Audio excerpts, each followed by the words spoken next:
This is TWiT. Also, another really interesting case, and one with, again, pretty broad ramifications should any other court decide to go this way.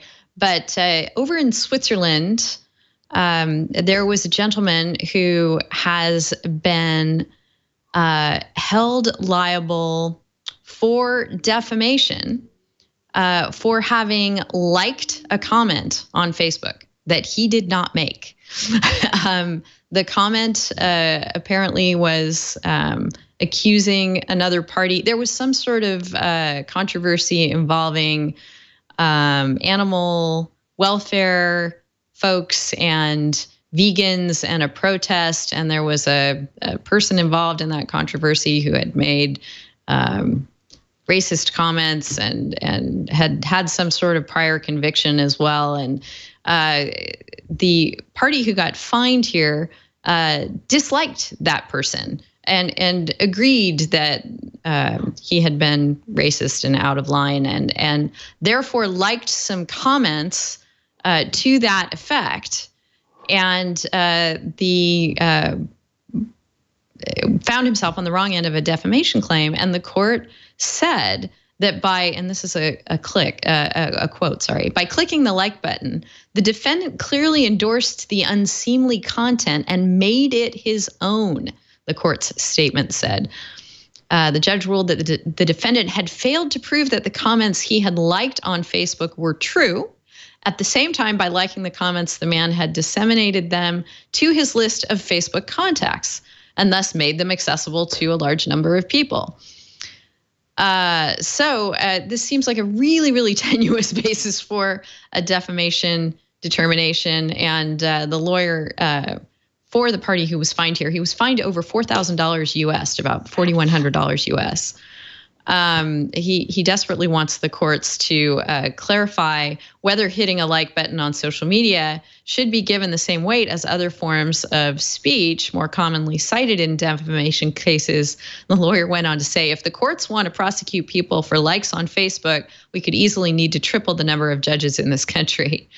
They could also obviously easily become an assault on the freedom of expression. So fascinating case. I have a hard time with it. Obviously, I think that simply liking something that someone else has said is problematic as a basis for a defamation claim, but I can almost see how the court cobbled this together in its mind, much as I can almost see how a court might struggle with the cues that are being offered when emojis are offered up for interpretation. We've talked about that much on the show lately, that the Facebook like maybe falls into that same kind of category. Here the court said the defendant clearly endorsed the unseemly content and made it his own. Is that what a like means? This court thought so. What do you think, Matt?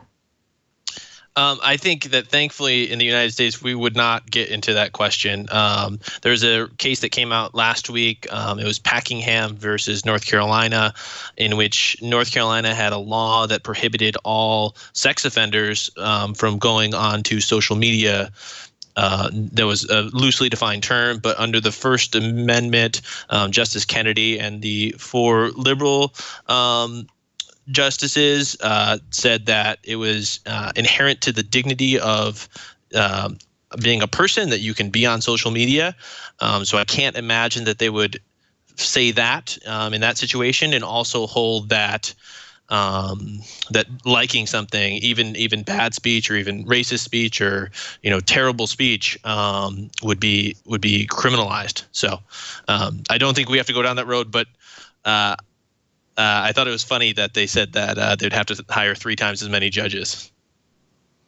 Yeah, I hope you're right. I don't know that I see it, as quite as clear cut that courts would be. Oh, yes, of course. If we're going to if being on social media is a fundamental human right, that it necessarily follows that you can like anything that you want and not have it somehow become an endorsement or a statement. I think those are apples and oranges, maybe, but. I do think it's fascinating.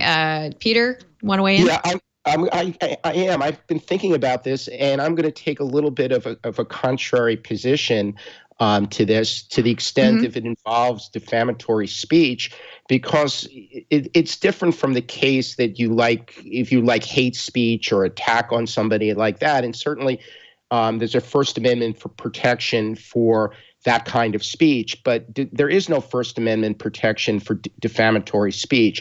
And if you're liking defamatory speech, it involves a republication of the defamatory speech to, as the court in this particular case pointed out, that it was being circulated among his friends that were on his list, that he got all the likes on, that all his friends saw the defamatory speech. So there is a certain aspect here of republication that to me suggests that under certain circumstances where it's widely disseminated, I'm not so sure that the issue here isn't as clear cut as has been suggested. So I'm kind of in the minority on that position. Wouldn't you need to prove that the individual knowingly know that the information was false, and also that they did it with malice in order to do that, or would it change if it's a private individual? If it's a private individual, there's no malice involved.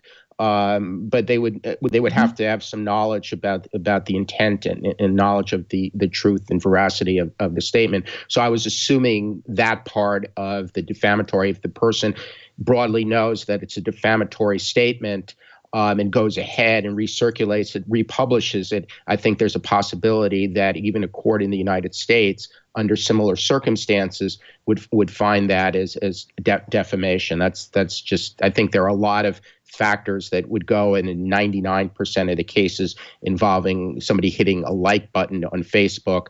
The court would come to the conclusion that that's not defamation. But I think, again, maybe I'm thinking about the 1 in a million possibility, but I think there's a possibility that under a unusual set of facts, there may be defamation. Yeah, I think I'm with you, Peter. And I come down to there are just a couple of complicating factors that technology is injecting here that make it hard for courts to do this kind of analysis. And that's why I do think that you could find, I think this ruling is looked at as kind of an outrageous outlier, but maybe it's not, based on the fact that I think courts might have a hard time deciding, what does a like really mean? What are you doing when you do that? Are you speaking? Are you endorsing? Are you, fill in the blank? And there was something else. Second point fled my brain. If it comes back to me, I'll let you know. Just that.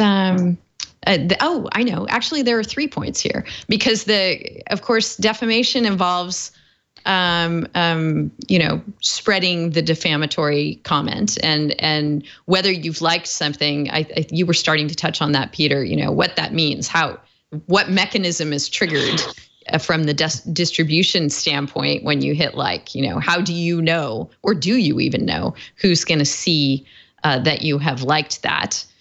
And then finally, you injected, Matt, the really interesting aspect of whether you'd have to show malice or not. And that all goes to whether someone is a public figure or not. If the person allegedly defamed, bringing the claim, is a public figure, then you do have to show that. And if they're not, then you don't. And I have thought it was fascinating ever since I started publishing a blog in the early 2000s that figuring out who's a public figure these days is nigh impossible, because many, many more people have a presence online or otherwise that makes them in one way or another, not strictly speaking, a completely private citizen. They have some sort of public or social persona that I think courts haven't by any means decided how that impacts whether you're a public figure or not for purposes of that malice standard.